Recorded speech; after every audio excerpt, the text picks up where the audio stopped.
The first thing you notice when you rise far enough above the billions is the silence. It rolls over the upper spires like a velvet tide, muffling the agony below until the screams of the lower hive become nothing more than a rumor carried on distant wind. Up here, among the luminous towers and the gilded balconies, life feels insulated from the grinding misery that feeds it. Perfumed air drifts through climate-sealed gardens, artificial suns glow with constant warmth, and servants conditioned since childhood glide through opulent halls as though born from the marble itself. It is a world so carefully curated, so meticulously guarded, that one might forget the Imperium is forged from ceaseless war. But the wealthy never forget. They simply pay enough to pretend. If you've ever wondered what it feels like to walk through these rarefied spires, this illusion of peace perched on a mountain of suffering, stay with me. And if this descent into privilege and peril speaks to you, lend your voice to this channel by liking, sharing, and subscribing, so we can keep unmasking the worlds the Imperium doesn't want us to see. The first breath of the upper hive always felt unreal to me, as if the air itself refused to acknowledge the existence of the billions struggling below. It held a softness that did not belong in the Imperium of man, carrying hints of orchids imported from distant agri-worlds and the faint, cold sweetness of purified moisture drawn from atmosphere scrubbers. When light filtered through the translucent rooftops, it shimmered like liquid gold, washing over the balconies and reflecting from the crystalline facades of the spire towers. The effect was almost hypnotic, a constant reminder that this place existed outside the rhythm of suffering that sustained it. Here, in the rarefied domain of the wealthy, daylight behaved like a servant, obedient, bound, and sculpted to flatter the ones who walked beneath it. My family's estate occupied a mid-level terrace of the spire, high enough to escape the perpetual smog storms but not quite lofty enough to brush against the sky shield domes. It was a palace wrapped in an illusion of serenity. Wide courtyards filled with bio-engineered plants whose petals glowed faintly in the dusk, fountains that recycled water so clean it looked stolen from myth, and halls lined with statues carved from stone shipped across half the galaxy. Every corner exuded the quiet confidence of a lineage too old and entrenched to question its place. The servants glided through these spaces like ghosts, silent, efficient, and impossibly precise in their movements. Most were vat-grown, their spines straightened, and their expressions softened by early conditioning. Others were flesh and blood retainers whose families had served ours for generations, bound by loyalty, contract, or fear. I grew up believing this world was normal. It wasn't. It was curated. Each evening began with the soft chime of the household chronometer, followed by the glow of artificial sunset projected across the glass arches. The colors shifted slowly from warm amber to rose, then deep violet, while orchestral tones drifted through the vents as if carried on invisible threads. I often stood on the balcony overlooking the lower levels, watching the distant maze of walkways spiral downward into the haze. The air was always clearer here, even the wind seemed reluctant to descend. From this vantage point, the hive looked like a living beast, the lower levels pulsing in dim rust-red light, while the upper spires gleamed like polished fangs. A luxury, perhaps, to see the city as something other than a battlefield or a machine of endless consumption. Only those insulated by wealth could afford such perspectives. Each morning began with similar grace. I would wake to the scent of warmed recaf drifting from the dispensers, accompanied by servants adjusting the climate field to match whatever temperature the household desired that day. Sometimes it was modeled after forest air from a forgotten Terran biome. Other times it mimicked the cool stillness of a shrine in the segmentum solar. It was easy to forget what unfiltered air felt like, easy to forget the weight of dust, the bite of industrial pollutants, the raw taste of life stripped bare. That ignorance was no accident. The nobles of our spire believed their superiority justified the separation. The wealthiest families formed the core of this belief, each lineage weaving its own mythology from half-truths and curated memories. Some traced their bloodline to ancient Adeptus Administratum officials who once served close to Terra. Others claimed descent from officers who had earned distinction in long-forgotten campaigns. A few boasted connections to rogue traders who vanished into the void centuries ago, leaving only embellished stories behind. These narratives shaped the architecture of their homes, the symbols etched into their gates, the etiquette of their gatherings. Identity, for the wealthy, was not a matter of character. It was an inheritance, guarded as fiercely as land or title. And yet beneath all the opulence lay a truth so potent it hummed like a machine spirit deep beneath the floorboards. Privilege in the Imperium was always purchased, sometimes with wealth, sometimes with allegiance, sometimes with secrets, but never with innocence. On the day everything changed, I had woken early. The estate was quiet. A thin mist drifted across the courtyard, stirred gently by the grav lift that hummed to life at the far corner. Servitors were polishing the copper statues lining the walkway, their motions deliberate, each placement of cloth against metal precise enough to seem ritualistic. Their eyes glowed with faint red luminescence, casting momentary shadows across the polished floor tiles. I wandered past them without speaking. They weren't designed for conversation. I climbed the steps toward the rooftop garden, where imported sculpt trees grew in twisting patterns against a white marble backdrop. My mother often walked here at dawn, accompanied by 2 servants who carried her data slate and voice synth. She preferred to read the latest political briefings from the planetary governor before breakfast information, circulating through noble circles long before reaching the common vox feeds. This morning, however, she was not there. Instead, the garden felt deserted, and the only sound was the low hum of the shield generator cycling beneath the tiles. I approached the balcony wall. From here, the city stretched into the distance in shimmering layers. Grav carriages drifted along invisible rails between towers, their sleek silhouettes gliding like birds through deep air. Farther down, the mid-hive platforms folded into one another, stacked so densely they appeared to merge into a single mass. Below that, the darkness began a haze so thick it swallowed perspective, hiding the lower levels, behind a curtain of industry and despair. No one from my world ever descended to those depths.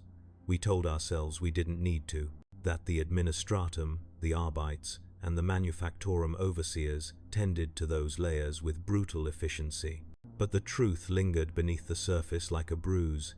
We didn't descend because the hive's lower half was not meant to be seen by those who benefited from its suffering. My father said it was for our safety. My mother said it was tradition. My tutors said it was hierarchy. Only later would I learn that all 3 were correct. An hour after dawn, the household began to stir. Servants carried trays of fruit preserves and seasoned meats into the dining hall. Steam rose gently from the heated stoneware. The air filled with warmth and the subtle scent of honey-laced recaf. Nobles adored ritual. Meals were simply their most public form of it. Chairs crafted from wood imported at ludicrous expense were arranged around a table shaped from a single slab of polished obsidian. Small holographic displays flickered to life at each seat, projecting itineraries, messages, and political updates. My mother entered first, gliding into the room with practiced elegance. Her gown shimmered with embedded microcrystals, catching the light each time she moved. She wore her hair arranged in a complex pattern of braids wrapped around a delicate circlet, a symbol of our family's status within the spire hierarchy. Behind her, 2 servants carried her ceremonial shoulder cloak, its stitching infused with rare dye extracted from deep-sea creatures on an ocean world I would never visit. "Your father has been summoned to the governor's spire," she said as she sat, her voice measured. "A matter involving trade quotas, or so he claims." She sipped her recaf. I nodded, but said nothing. Conversation in noble households required careful balance. Too much interest marked you as nosy, too little as apathetic. Both were weaknesses.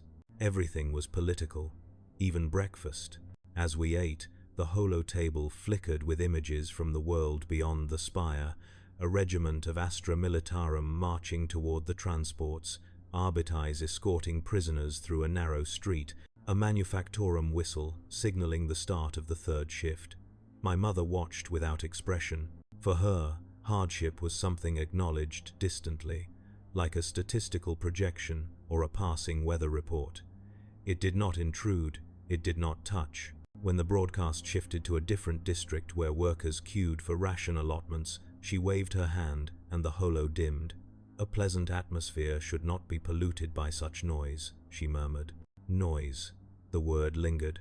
After breakfast, I left the estate for the first time that day. A grav carriage awaited at the entrance, its sleek frame polished to metallic sheen. 2 household guards stood beside it, men bred for height, strength, and loyalty. Their armor bore our family. Crest, an avian silhouette crowned with a halo of flame. They saluted as I approached, then stepped aside as the carriage door slid open with a whisper of pneumatics. The interior smelled faintly of perfumed oil and ozone. Soft cushions lined the seats. The walls were carved with elegant spirals meant to evoke the swirling currents of Terra's lost oceans. When the door sealed shut, the soundproofing activated, muting the world outside into nothingness. The carriage lifted effortlessly, rising above the walkway before gliding toward the transmission bridge connecting our estate to the upper district. The bridge itself was a marvel, an arched structure of reinforced durasteel, laced with decorative filigree, its underside lit by soft blue luminance. Beyond it, the upper district towers rose like cathedral spires in a city of prayers too cold to be heard.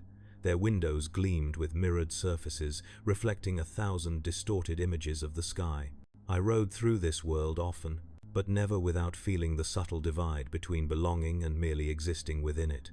Wealth offered many things: security, influence, distance from suffering, but it could never grant certainty. Nobles smiled with poise at galas and meetings, but beneath each exchange lived the quiet dread that everything could change with a single policy shift or political scandal.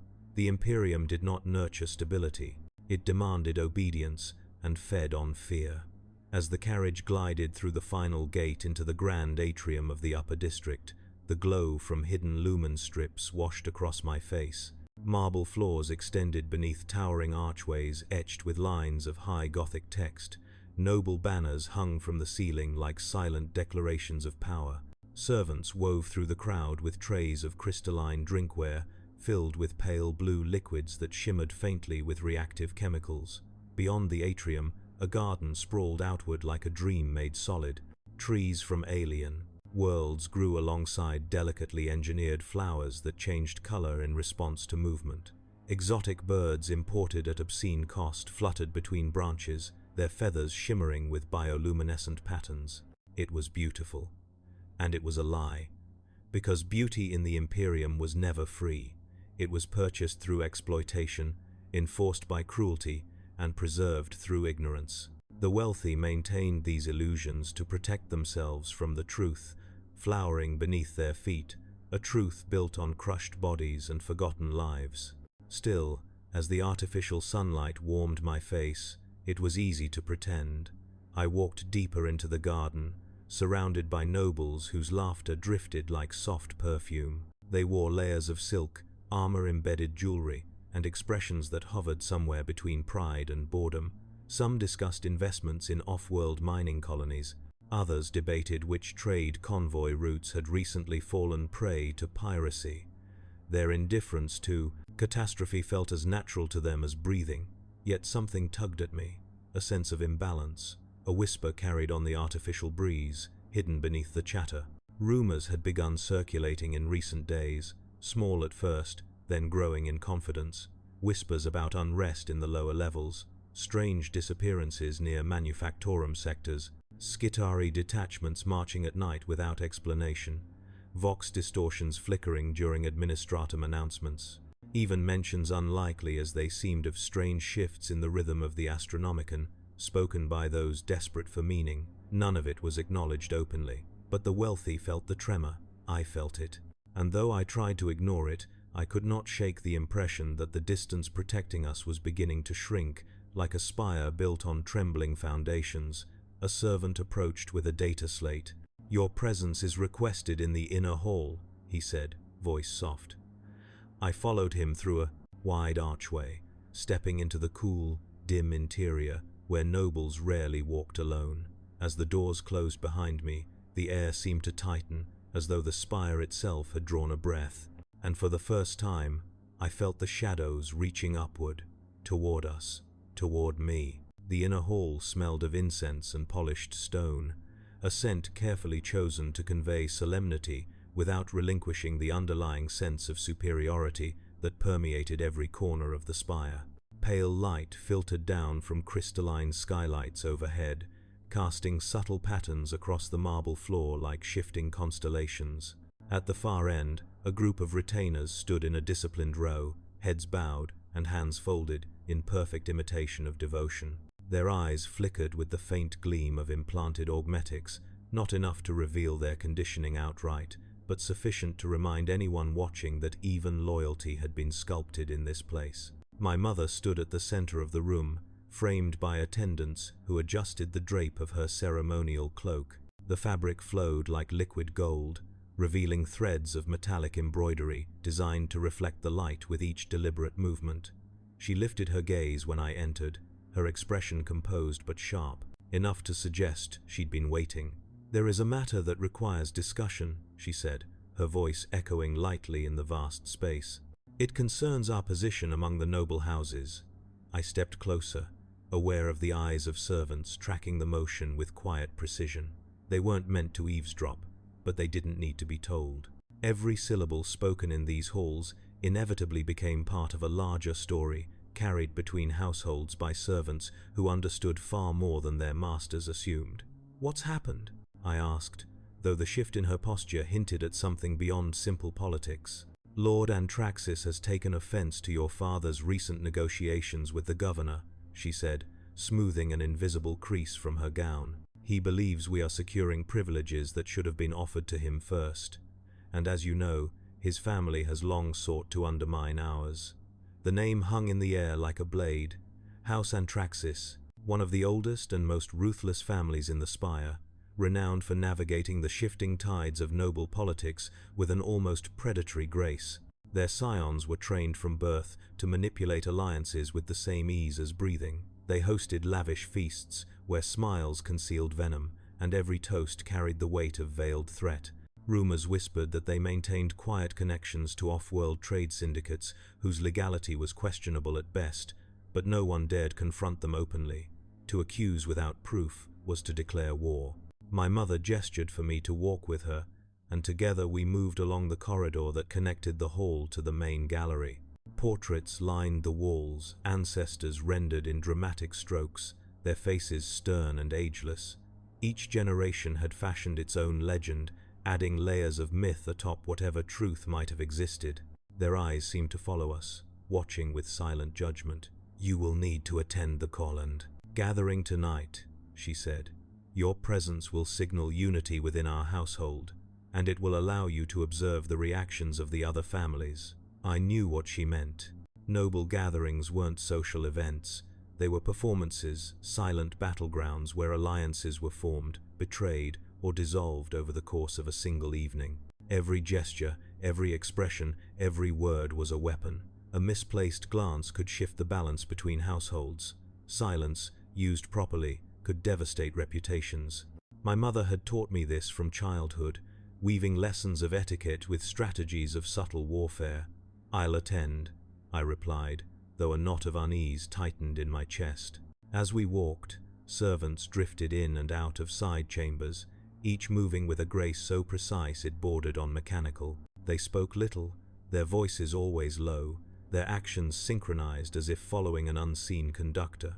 Most wore simple garments marked with our family crest. Others bore discreet augmetic enhancements, optical implants, reinforced limbs, neural regulators tuned to ensure flawless obedience. They were not servitors, but they might as well have been shaped by the same philosophy, that service was absolute and failure inconceivable. One of them approached us now, a young man with pale hair and eyes that shimmered faintly with the blue tint of ocular upgrades. He bowed smoothly, presenting a data slate with both hands. "A message from Lord Valen, my lady," he said. My mother accepted the slate without acknowledgement. She scanned the contents, her expression tightening only slightly, a subtle shift that would go unnoticed by anyone who hadn't spent years studying her nuances. "He requests a private audience before tonight's gathering," she murmured. "He claims to have information about House Antraxis. Is it a trap?" I asked. "Everything in the Spire is a trap," she replied calmly. "The question is whether it benefits us to step into this one." We reached the grand gallery, a cavernous space lined with towering columns sculpted to resemble ancient Terran architecture. Light cascaded through tall windows, illuminating the mosaic floor in fractured patterns. A group of noble children crossed the room under the watchful eyes of their tutors, their laughter soft and controlled. Even youth was measured, curated to fit the expectations of the elite. Spontaneity was a luxury reserved for those who lived without consequence. A familiar figure stood near the central fountain, Lysana, a scion of House Rithan, known for her poise and razor-sharp intuition. She wore a deep emerald gown that caught the light like the scales of a Xenos serpent, though such comparisons were never voiced openly. Her gaze flicked toward me, and she offered a smile that hovered between warmth and calculation. "I heard about the summons to the governor's spire," she said when I approached. "House Antraxis is furious. You'll feel the heat of it tonight." Her insight was rarely wrong. She moved among noble circles with the ease of someone who had mastered their unspoken rules. We conversed often, though never without an awareness of the invisible web of politics stretched taut between our families. "Do you think they'll act?" I asked. "They always act," she replied softly. "The question is how open they're willing to be." In the distance, music drifted from the far wing, soft strings and lingering choral notes. Preparations for the evening gathering had begun. Servants moved with renewed urgency, adjusting drapes, polishing surfaces, and ensuring the environment would reflect the prestige expected of such an event. Lysana tilted her head, studying me with eyes that missed nothing. "You seem uneasy," she said. "Rumors," I replied. "Whispers from the lower levels. Disappearances. Movements of Skitarii detachments. My family pretends not to notice, but the tension is shifting." She nodded slowly. "Even up here, we're beginning to feel the tremors. There's talk that the governor has petitioned for reinforcements. But you know how the administratum moves slowly, if at all. If unrest breaks across the hive, the spire will pretend it's insulated until the walls start to crack." Her words lingered like a chill. We parted soon after, the weight of politics settling over my shoulders like a mantle I had not chosen but could never remove. The rest of the afternoon passed in a blur of preparation. My attendants dressed me in formal attire fitted with subtle armored plating, a precaution common among nobles, especially during gatherings where tensions simmered close to the surface. The fabric was a deep charcoal gray trimmed with silver filigree, conservative enough to avoid unnecessary attention, yet elegant enough to convey status. As I stepped into the central hall where the gathering would take place, the magnitude of the event washed over me. Hundreds of nobles filled the vast chamber, their voices an undercurrent of murmured conversation. Light streamed from chandeliers fashioned from translucent stone mined on distant moons. The air smelled faintly of exotic spices, imported wines, and the perfume of flowers that bloomed only under specific lumen frequencies. House banners hung from the walls, each sigil representing a lineage whose pride was as old as the spire itself. Musicians played near the stage, their instruments creating a sonic tapestry that softened the room's sharp edges. Yet beneath the beauty was a tension so palpable it could have been woven into the tapestries. Conversations dipped whenever a member of House Antraxis entered the room, the subtle shift in atmosphere impossible to ignore. I moved through the crowd, exchanging polite greetings and rehearsed smiles. Every gesture felt scrutinized, every step weighed against expectations. Lysana approached again, taking her place at my side with an elegance that suggested she had calculated precisely where she needed to stand to be seen, and by whom. "Lord Antraxis arrives," she whispered. The room shifted. He entered with the confidence of a man who believed himself invulnerable. Dressed in a dark cloak embroidered with crimson thread, Lord Antraxis cut a striking figure. His face bore the sharp lines of a predator, and his eyes glimmered with a cold amusement that made my skin prickle. Behind him trailed members of his household, each dressed impeccably, each carrying an aura of quiet threat. My mother approached him with a smile carved from diplomacy, her steps measured, her posture flawless. They exchanged formal greetings, their words polite but edged with tension. I watched from a short distance, analyzing the subtle cues that revealed more than their speech. The narrowing of his eyes, the slight tilt of her head, the faint twitch of a servant's hand as he stood behind his master. Lysana leaned closer. Something is brewing. You can see it in the way he holds himself. He's angry, I said. He's more than angry, she replied. He's preparing something. Before I could respond, a servant approached, carrying a tray of crystal goblets filled with an iridescent drink. I accepted one, though I barely tasted the liquid. My focus remained fixed on the shifting alliances in the room. Conversations broke and reformed like tides around the figures of influence. Scions of minor houses whispered among themselves, casting nervous glances toward the larger families. Political undercurrents swirled with increasing force. Then the disturbance came. A servant collapsed near the edge of the hall, her tray clattering to the floor. Gasps rippled through the crowd. Guards rushed forward, scanning the area for threats. Lord Antraxis raised an eyebrow, clearly amused rather than concerned. My mother's voice cut through the confusion. Clear space. Identify the cause. The fallen servant convulsed, her eyes flickering with erratic light. An augmetic malfunction, someone whispered. But the pattern was wrong. It didn't resemble any standard neural failure. Panic edged into the air as she let out a strained sound, a cross between a gasp and a static-laced shriek. Then, abruptly, it stopped. Silence swallowed the room. 2 household medicae approached cautiously, checking her vitals. One shook his head, his expression shifting to horror before he masked it with professional control. "She's dead," he said. Whispers erupted from all sides. "Sabotage," someone murmured. "Antraxis," another hissed. "Impossible. They wouldn't risk that here, wouldn't they?" The tension snapped, tight enough to cut. Lord Antraxis lifted his goblet, examining its contents with idle curiosity. His expression revealed nothing, but the amusement in his eyes suggested he enjoyed watching fear ripple through the spire like a contagion. My mother stepped closer to me, placing a hand on my shoulder not in comfort, but as a reminder that composure was required. "Leave the hall," she whispered. "Now."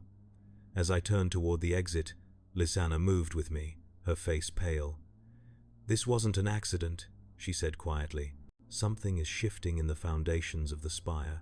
This is only the beginning." Her words followed me as I stepped through the doors, the sounds of the gathering fading behind me. The corridor felt unnervingly silent.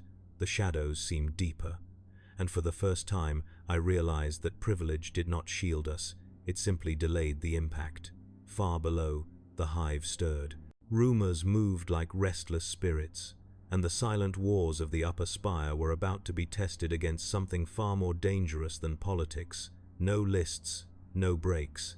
Pure cinematic prose in the same tone as the competitor. All Warhammer 40K terminology remains canon accurate. The chapter ends with a soft transition toward Chapter 4. The estate felt different after the gathering, as though some unseen tremor had passed through its foundation and left the walls listening more closely than before.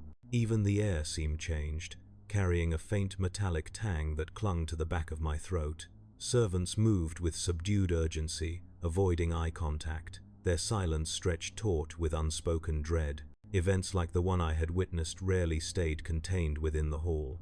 They spread through the spire like ripples across still water, exposing fissures that had always been there but hidden beneath polished surfaces. And though no one said it aloud, we all knew the truth. The collapse of a single servant in the presence of the nobility was not an isolated mishap. It was a symptom. The next morning arrived with washed-out sunlight trickling through the stained glass arches. I sat alone in the dining chamber, the obsidian table reflecting distorted patterns across my hands. A servant approached with a tray of recaf and sweetbread, her movements steady but shadowed by caution. I noticed the slight tremble in her fingers as she set the tray before me. She bowed quickly, eager to withdraw, as if remaining too long might risk attracting some invisible danger. I watched her go, unsettled by how easily fear had begun to seep into the rituals of daily life. The wealthy lived by routine, structured, predictable, carefully engineered to maintain the illusion of stability. Any disruption, no matter how small, threatened to unravel the delicate balance between comfort and denial. My mother entered moments later, her posture as immaculate as ever, though the faint tightness around her eyes betrayed a night without rest. She sat across from me, her cloak draping elegantly over the chair, the gold trim catching the morning light. "There has been no formal accusation," she said without preamble. "The governor has instructed all houses to treat the incident as an unfortunate malfunction." I held her gaze. "And no one believes that. Belief is irrelevant," she replied. "What matters is public acceptance." It was the kind of statement nobles wielded like armor, a truth sharpened to cut through sensitivity and replace it with pragmatism. Yet even pragmatism struggled when faced with fear that moved without shape or source. The unease in the spire felt less like political tension and more like a shadow creeping across the edges of perception. "Was the servant compromised?" I asked. "Sabotaged?" My mother's eyes narrowed. Her augmentations were stable. The Medicae confirmed she had no unauthorized implants, but the exact cause of her death remains unclear. Unclear, a word that nobles loathed, because it represented a territory outside their influence. Unclear meant uncontrollable, and nothing frightened the wealthy more than losing the illusion of control. She tapped the surface of the table, and a hollow display flickered to life, showing security. Footage from the gathering. The servant's final moments played in silence, the tray slipping, her body convulsing, the flicker of blue light pulsing through her eyes. My mother's gaze remained fixed on the image, her expression unreadable. "House Antraxis will use this," she murmured. "Whether or not they caused it, they will find a way to turn suspicion into leverage." "And the governor?" I asked. "He is already overwhelmed by unrest in the lower levels. He has little capacity for noble infighting." Her tone darkened, as if layered beneath the politics was something else she couldn't articulate or didn't dare to. I looked at the footage again, at the way the servant's body jerked with unnatural force, as though an unseen hand had reached inside her neural pathways and torn something loose. It felt wrong, not like poison, not like malfunction, something else. The holo dimmed, and my mother dismissed it with a wave. "For now, we show composure, we attend the public ceremonies, we maintain our alliances." Her voice steadied into its familiar rhythm. "The spire must not sense fear in our household." She rose before I could respond, her movements fluid, but her shadow stretching long against the polished floor. I watched her leave, feeling the weight of her expectations settle across my shoulders like an unwelcome cloak. Later that day, my father returned from the governor's spire, escorted by 2 guards in formal armor. His expression was carved from stone, his jaw clenched tight enough to suggest whatever he had learned had tempered his confidence with unease. He dismissed the guards and beckoned me to follow him into the private study, where the walls were reinforced with signal-dampening alloys. Shelves lined with ancient books and data codices cast angular shadows across the room. A faint scent of parchment and old ink lingered, reminiscent of forgotten knowledge preserved beyond its usefulness. He stood at the window, overlooking the sprawling city, watching the grav carriages drift in intricate patterns between the towers. "Unrest is growing," he said finally, his voice low. "There have been reports of riots near the manufactorum districts. Arbeit's forces are stretched thin." I joined him at the window. Far below, faint plumes of smoke curled upward from industrial zones. Even from this height, the tension felt palpable. "Are the rumors true?" I asked. "About disappearances? About Skitari moving without orders?" He exhaled, slowly. "Some of it is exaggeration. Some of it is not. The Adeptus Mechanicus has initiated silent protocols regarding several sectors. They are withholding information from the governor. That never bodes well." "No, it does not." Silence settled between us. He placed a hand on the window frame, fingers tightening around the edge as though grounding himself. "We live high above the suffering," he said quietly, "but altitude does not grant immunity. The Imperium expects its citizens to endure, to survive, to serve. Yet those who live below us bear the true weight of that expectation. When they break, the fractures spread upward." His candor surprised me. My father rarely spoke of the lower levels with anything other than administrative detachment. For him to admit vulnerability implied the situation was far worse than the nobles were willing to concede. "What happens if unrest reaches the spire?" I asked. He turned his gaze toward me, eyes sharp but shadowed. "Then our wealth will not save us. Privilege is only meaningful when order is intact. He paused. And order is deteriorating. The words carried a heaviness that lingered long after he left the study. I remained by the window, watching the city shift beneath the dimming light. The sky above the spire glowed with the artificial shimmer of the atmospheric dome, but beyond that thin barrier lay the vast darkness of space, cold, indifferent, infinite. It was easy, from this height, to pretend the universe was distant and benign, but the Imperium was a labyrinth of conflict, and even its wealthiest citizens could not escape the shadows forever. As evening approached, the estate settled into a brittle quiet. Servants extinguished the luminance, one by one, their faces ghostly in the fading light. Whispered conversations echoed faintly from the far corridors. A sense of anticipation coiled around the estate like a constrictor. I found myself drawn once more to the balcony, overlooking the lower hive. The darkness below roiled like a living thing, illuminated only by scattered pockets of torchlight and the harsh glare of industry. Flashes of movement caught my eye, tiny figures running through tight alleys, Arbeits vehicles streaking across suspended highways, clusters of people gathering in dim plazas. The energy below felt volatile, as though a thin membrane of order separated the spire from the chaos simmering beneath. And then I saw it. A column of smoke rising from a manufactorum district, black and thick, illuminated by flickering orange light. A fire.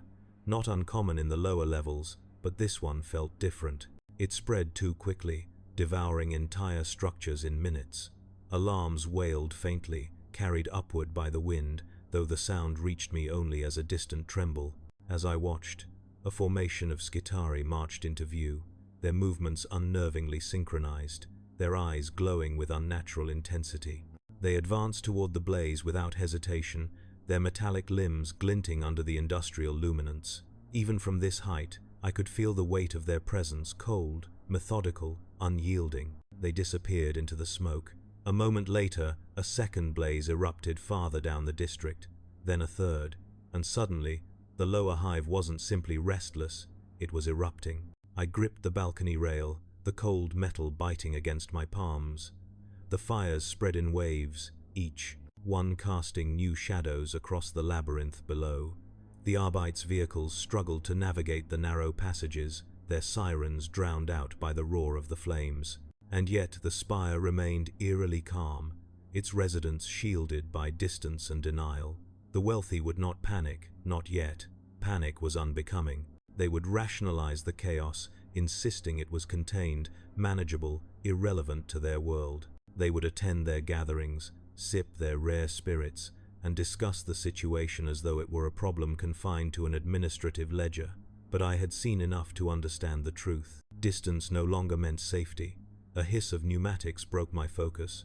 I turned to see a household servant standing in the doorway, her expression blank, but her posture rigid. "My lord," she said softly, "your parents request your presence in the council chamber." I followed her through the hallways, each step echoing in the unsettling quiet. When we arrived, I found my mother and father waiting beside a holo display projecting a map of the hive.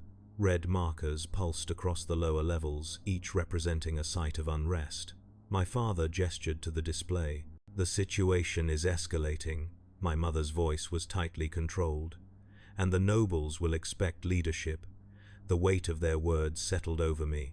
We were no longer observers. We were participants. The fires below continued to burn, their glow flickering across the room like distant omens. The air tasted faintly of smoke, though I knew it was only my imagination. Still, the boundary between our world and theirs felt thinner than ever. And in that moment, I understood with sudden clarity that the price of distance was coming due. The spire would not escape the consequences of the world it had built, and neither would I. Long before the first rumor reached the upper spire, I could feel the change in the air, an almost imperceptible trembling beneath the polished floors, like the distant heartbeat of a creature stirring from slumber. It was subtle enough that most nobles dismissed it as a trick of imagination or a malfunctioning grav propulsion engine in one of the nearby towers. But late in the quiet hours, when the estate's luminance dimmed to a soft blue glow and the servants moved like shadows between corridors, the tremor seemed to grow unmistakable. Something was shifting below us, something that could no longer be contained within the labyrinth of the lower hive. As days passed, those whispers found their way into the conversations of even the most insulated households. Not openly, not yet. Nobles rarely acknowledged fear until it stood directly in front of them. But in the wavering glances exchanged during receptions, in the hushed conversations between retainers, in the tightening posture of those who usually moved with effortless grace, the truth was impossible to ignore. Every family had heard some version of the stories drifting up from the depths. There were tales of entire manufactorum shifts vanishing without explanation, workers supposedly seen entering their stations and never emerging, reports of Skitari patrols moving in eerie silence through districts they rarely visited, Vox transmissions that fell into static for several minutes before resuming as though nothing had occurred, strange echoes heard in the ventilation shafts, scraping sounds, or distorted whispers that no one could explain. Most nobles dismissed them as hysteria, the kind that always flared when unrest crept too close to the surface. But a few, usually the oldest among them, watched the shadows with the haunted caution of people who had seen empires fall. In our estate, the tension moved like a silent current. Servants flinched at unexpected sounds, guards checked their weapons more frequently, adjusting their armor seals with restless hands. My father spent long nights in the council chamber, his face illuminated by the shifting holos displaying the hive's unrest. My mother attended emergency meetings in the upper district, her composure flawless even as fatigue carved faint lines around her eyes. I felt caught between worlds, too privileged to understand the true suffering below, yet too aware to take comfort in the illusion of safety that wealth provided. The fires in the lower hive had not faded, they had multiplied, each blaze feeding the uncertainty that climbed the spire like a slow-moving storm. And although the noble houses pretended to stand unshaken, their walls felt thinner each day. One evening, as I wandered through the courtyard to clear my thoughts, I heard a faint hum drifting from the far end of the estate. It wasn't the usual thrum of the shield generators or the soft whir of automated maintenance drones. This sound was deeper, almost resonant, like a distant chant echoing through the bones of the structure. I followed it across the stone pathway, past the sculpt trees, whose luminescent petals flickered as if trembling with the vibrations. The sound grew stronger as I approached one of the servant maintenance corridors, a narrow walkway normally used only by staff. Its entrance was partially hidden behind a decorative column, accessible through a sliding panel that blended seamlessly with the wall. The panel stood slightly ajar, light filtered from within, flickering in uneven pulses. Curiosity pulled me closer. The corridor smelled faintly of coolant and machine oil, its walls lined with copper conduits carrying energy to various parts of the estate. As I stepped inside, the hum deepened, forming rhythmic patterns that almost resembled words. Shadows moved ahead, two servants kneeling before a small lumen shrine built into the wall, their heads bowed, hands clasped tightly. A tiny incense burner glowed with embers, sending curls of fragrant smoke upward. At first, I thought they were simply engaged in sanctioned devotional practice. Many servants lit small shrines to the emperor in unused corridors, seeking comfort in his light. But as I drew closer, I realized the icon before them was distorted, its face wrapped in a thin metal veil, its form lined with carved sigils that did not belong to any approved ecclesiarchy design. The prayers spoken by the servants were not the formal recitations I had been taught. Their voices wavered with strange cadence, rising and falling like a language carried by fear, not faith. Before I could speak, one of them looked up. Her eyes widened, not with guilt, but terror. "My lord," she whispered, her voice trembling, "you should not be here." The other servant rose abruptly, stepping between us with a protective determination I had never seen in a servant before. "Please," he said softly, "leave this place. It is not safe. Not safe." The words stilled me. "What is happening?" I asked. "What are you afraid of?" They exchanged a look. The woman's voice shook. "There are things moving through the lower levels, things we were not taught to name." "The Skitari?" I asked. "Arbites?" She shook her head. "No," she whispered. "Something else." The air in the corridor felt tighter suddenly, as though the walls had shifted closer. The hum that had drawn me here grew faint, dissipating into silence like a breath exhaled by something that had just retreated. Before I could ask more, footsteps echoed behind me. A household guard emerged from the shadows, his expression unreadable. "My lord," he said firmly, "your mother has summoned you." I glanced at the servants, wanting to stay, to understand. But the guard's posture left no room for hesitation. As I stepped away, the corridor door sealed behind me with a quiet hiss, cutting off the servants' whispered prayers. The summons brought me to the council chamber, where both my parents waited. The table was covered with data slates and holoscreens, projecting real-time reports from across the hive. Red markers pulsed over half the lower districts. Amber markers spread through mid-level sectors. A few unsettling green markers blinked in unfamiliar patterns, as though the system struggled to categorize them. My mother gestured to one of the displays. "The disturbances are escalating," she said. "There have been sightings of unauthorized individuals near the mid-hive transport shafts. Entire manufactorum shifts have failed to report for duty. The governor is preparing to request reinforcement from orbit." "From the Astra Militarum?" I asked. "Potentially," my father replied. "Though the Mechanicus has not granted access to their deployment pathways, they claim to be conducting investigations of their own. They're hiding something," my mother said sharply. "And whatever it is, it's spreading." A holo feed flickered to life, showing grainy footage from a poorly lit corridor deep in the lower hive. Figures moved in jerky patterns, retreating from something obscured by darkness. The recording crackled with static, briefly revealing a glimmer of metallic shapes too large, too fluid to be human. The Arbites who captured the footage had not returned. "What are we seeing?" I asked. "We don't know," my father replied. "The Mechanicus claims it's corrupted documentation, but they've increased Skitarii patrols across multiple sectors. Increased patrols meant fear. Even the Mechanicus rarely acknowledged that emotion." Another holo feed displayed Vox records from distressed citizens. Their voices trembled with panicked descriptions of shadows moving without form, corridors where lights flickered for hours, ventilation shafts emitting strange vibrations, and entire floors going eerily silent. Some reports claimed to see strange lights beneath the manufactorum, trenches, pulsating like the heartbeat of something deep below. Others spoke of hearing a voice, a whisper carried through the pipes, incomprehensible but insistent. Rumors spread through the spire just as quickly. Some nobles insisted the disturbances were the work of rebels or dissidents. Others whispered fearfully about unsanctioned psychers slipping through the hive's underbelly.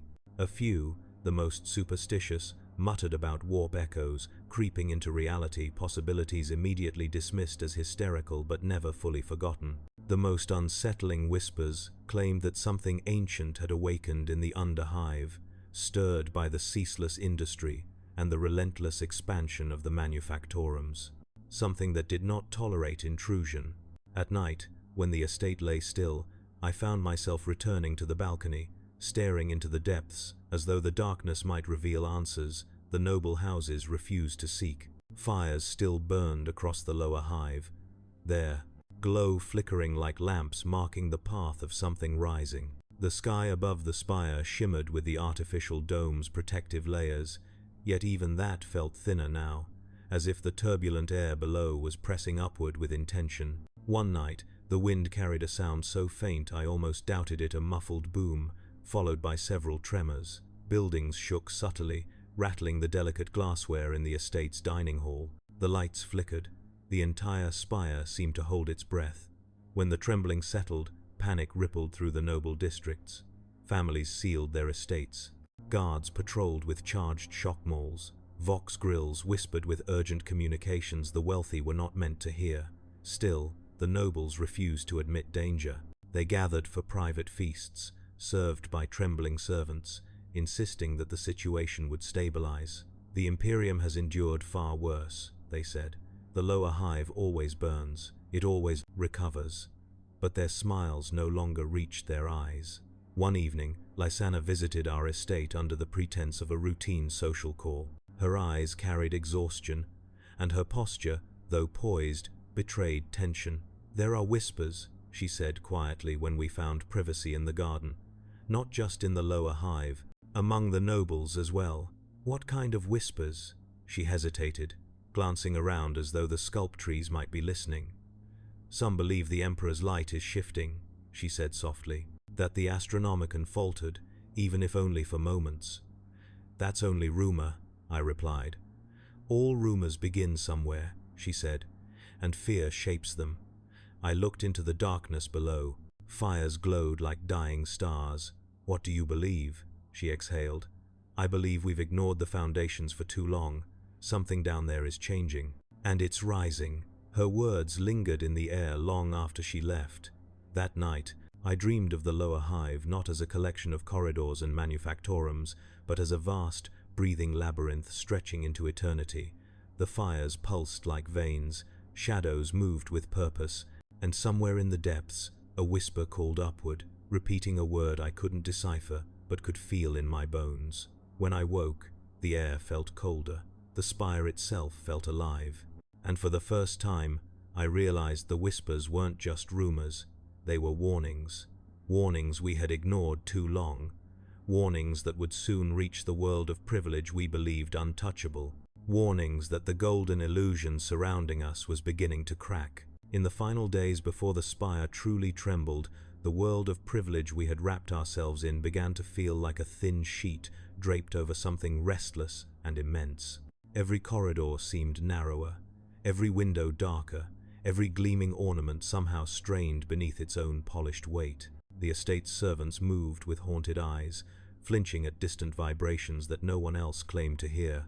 Even the air recyclers produced an uneasy hum, as though the very machinery sensed a shift in the hive's pulse. The upper districts clung to their rituals, grasping at routine as if it were salvation. Morning recitations praising the Emperor's guidance were spoken more fervently, their voices trembling with a desperation that had not existed weeks before. The nobles gathered in their opulent halls, discussing the hive's instability with feigned detachment, each refusing to admit the dread that seeped into the foundations of their perfect lives. They argued about trade disruptions and manufactorum delays, convened emergency debates about tax adjustments and resource reallocations, but none dared name the rising fear for what it was. And beneath all of that, the tremors continued, not constant, not powerful, just enough to unsettle the soul. One night, when the estate had fallen into uneasy quiet, I found myself drawn once more to the balcony overlooking the horizon. The fires in the lower hive were no longer isolated points of orange light. They had merged into sprawling webs of flame that etched the darkness like veins filled with burning promethium. Thick smoke drifted upward in twisting columns, blurring the boundary between the hive and the void beyond the dome. The sight felt less like a fire and more like a warning written in the language of catastrophe. As I watched, a faint glow flickered deep within the labyrinth of structures far below pale, rhythmic, like a heartbeat pulsing beneath the ruins. I leaned forward, wondering if it was only a trick of shifting luminance or my imagination projecting meaning where none existed. But the glow persisted, pulsing slowly, each beat sending a tremor of light through the jagged silhouette of the lower hive. A chill ran down my spine. I turned away only when the balcony door slid open and my mother stepped through, her face shrouded in a softness that did not suit her usual composure. "You feel it," she said quietly. I nodded. "We all do," she continued. "Though most of the nobles refuse to acknowledge it, they cling to their estates, to their illusion of control. But there are forces in this hive that will not be ignored." "What is it?" I asked. "What's happening down there?" She looked out across the burning expanse, her gaze distant. "I don't know, but something ancient moves in the depths. Some say it's machines awakened from forgotten manufactorums. Others whisper of psychers whose powers spiraled beyond containment. Some believe the hive itself is rebelling, that the foundations have been pushed beyond endurance. There are even priests who fear a warp echo slipping through the cracks. But what do you believe?" She exhaled slowly, as though releasing a confession burdened by generations of silence. "I believe we have lived too long without listening to the world beneath us. Wealth has made us blind. Comfort has made us deaf." Her words felt like a truth wrapped in sorrow. Another tremor rippled through the balcony floor. The fires in the distance flared brighter for a moment, and then dimmed, as if the hive had taken a breath.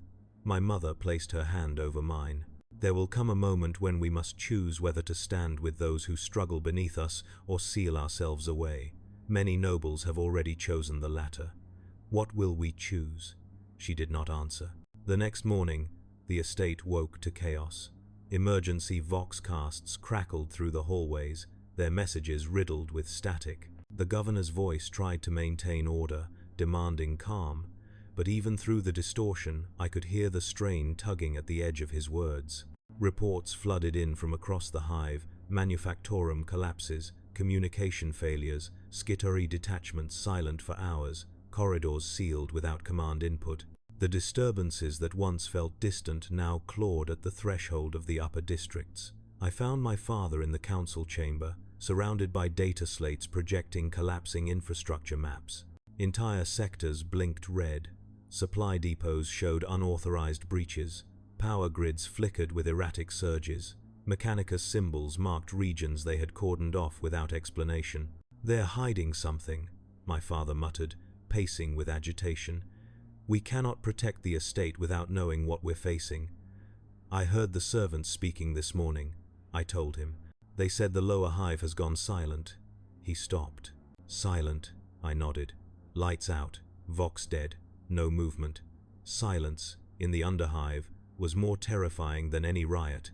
Before he could respond, the chamber doors slid open, and Lysana entered, her usually impeccable composure cracked by fear she could no longer conceal. "They've reached the mid-hive," she said without preamble. My mother, who had just entered the chamber, froze. "Who? No one knows," Lysana replied. "Only that shadows are moving upward. Entire Arbeit squads haven't reported back. The Mechanicus has sealed 3 transit levels, and there are sounds, strange sounds, like metal grinding against bone." The room fell into heavy stillness. My father strode toward the largest holo display, enlarging a section of the hive's structure. A pulsing green marker flashed in a pattern unlike any system alert. "What is that?" he asked. Lysana swallowed. "That marker began appearing across the feeds 2 hours ago. It doesn't match any known identification pattern, and it's spreading." As we watched, another marker blinked into existence, closer to the mid-hive boundary. Then another, then 3 more. The shapes were not random. They formed a precise pattern, like a slow tightening circle. "A warning, or a claim," my mother whispered. "Something is rising." The lights flickered above us. In moments, the estate plunged into semi-darkness as auxiliary power kicked in. A heartbeat later, the vox grills erupted with static, followed by a deep, vibrating tone that seemed to resonate through the bones of the structure. My skin prickled. The air thickened. My father barked orders to the guard commander, demanding a full lockdown of the estate perimeter. Barricades sealed themselves across the entrances. Security servitors moved into position, their heavy steps echoing through the halls. Yet even with all the estate's defenses activated, the tension in the air only grew heavier. For hours, the estate held its breath. Then, faintly at first, a noise drifted from far below the spire, a low mechanical moan, echoing through the metal lattice, like an ancient machine awakening after millennia of sleep. The sound rose, layer upon layer, until it resembled not one machine but thousands moving in concert, a grinding, shifting chorus that seemed to shake the very marrow of the hive. The fires below flared, the estate vibrated. The void shield generators whined, and then, as if in cruel mockery, the tremor stopped. Silence fell. The nobles would say later that the silence was worse than the noise. As the evening set in, my parents convened with the remaining noble families via encrypted vox call. Their faces flickered across holoscreens, pale and resolute. Discussions moved with desperate urgency, the possibility of evacuation, the need for reinforcements, the debate over whether the disturbances were technological or warp-tainted. No consensus formed. Fear fractured unity. During the meeting, I slipped away.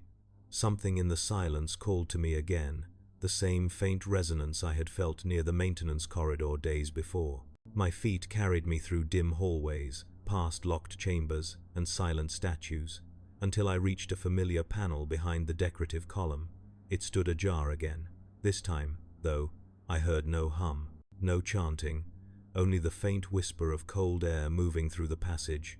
Inside, the shrine remained. The metal-veiled icon seemed to shimmer in the low light, its surface etched with strange patterns that felt older than the estate itself.